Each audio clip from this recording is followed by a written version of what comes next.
addressed the open court, accusing the DSS of experimenting with him by giving him medication that is not meant for his condition. His appeal to be taken to Kuje Correctional Facility was also denied by the court. This is as it boasted that it would resolve the Southeast crisis in 2 minutes if he was released. How sound do you consider Kanu's boastful assertion? Well, I want to believe that Kanu is speaking like somebody who wants peace. You will see clearly that he picked his words carefully. He refused to say those things that will energize those who want to see Nigeria dismembered. In fact, I was shocked when he said, and I quote, let me see. There he said, anybody conducting any form of violence or subversion in the name of Biafra is not part of our family. He's a criminal. Take note of the word subversion. Kanu is in court today, largely because of his alleged subversive activities. But I listened to him at least 4 times. I listened to that video in which he said anybody conducting any form of violence and subversion, which means that at this point, Nnamdi Kanu is interested in peace.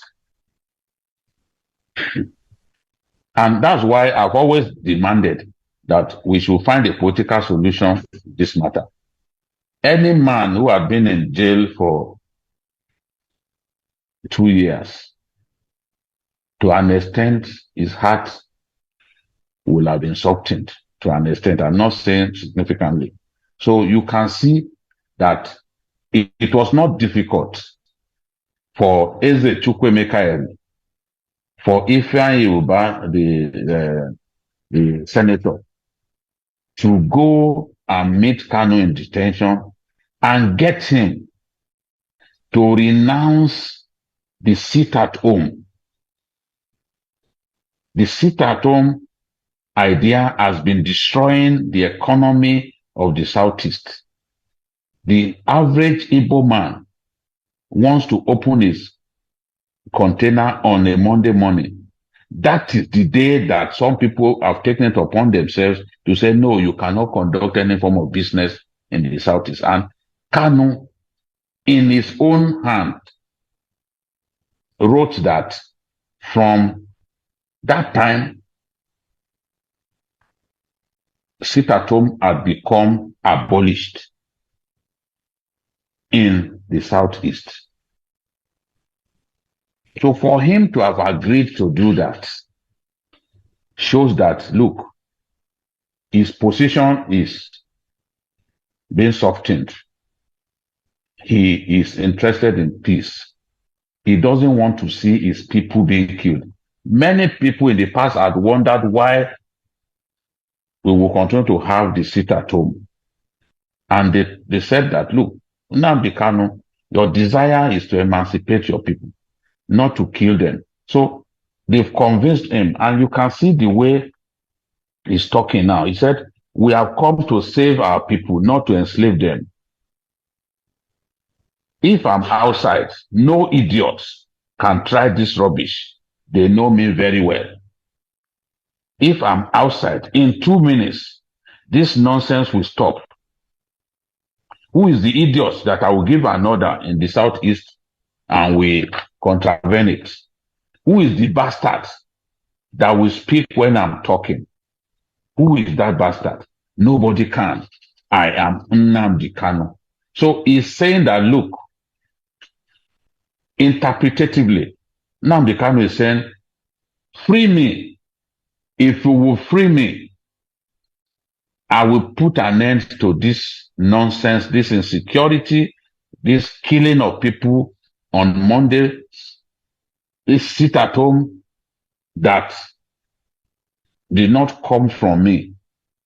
Because initially, what IPOB said was that sit at home will be only on days when Nnamdi Kanu is brought to court. Now, whether it's brought to court or not, some people have taken it upon themselves to ensure that people can't go out to conduct their businesses. Schools are shut in some parts of the East on Mondays. Some schools have now adjusted to open on Saturdays. So my big takeaway from this is, yes, Nnamdi Kanu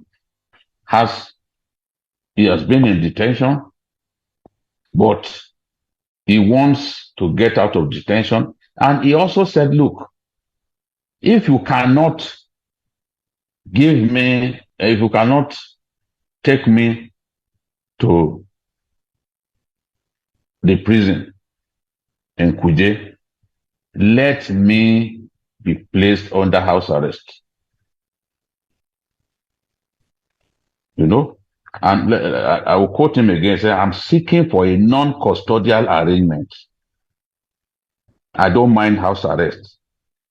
Because in this court, I will defeat the federal government. The federal government knows that I'm not guilty. My only guilt is that I am fighting for my people.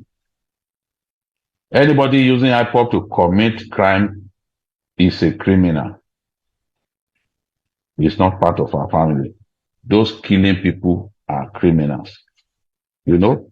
So he's asking for an arrangement that will see him being placed under house arrest so that he can look after his health properly. He said he suffers from congested heart disorder or something. Congested. He first called it congenital, and then he changed it to congested. He changed the word to congested. And he said he has lumps under his armpit because the drugs that are being supplied to him are not doing the job. So this is an Nnamdi Kanu that, in my view, is different to the Nnamdi Kanu that was literally kidnapped, abducted.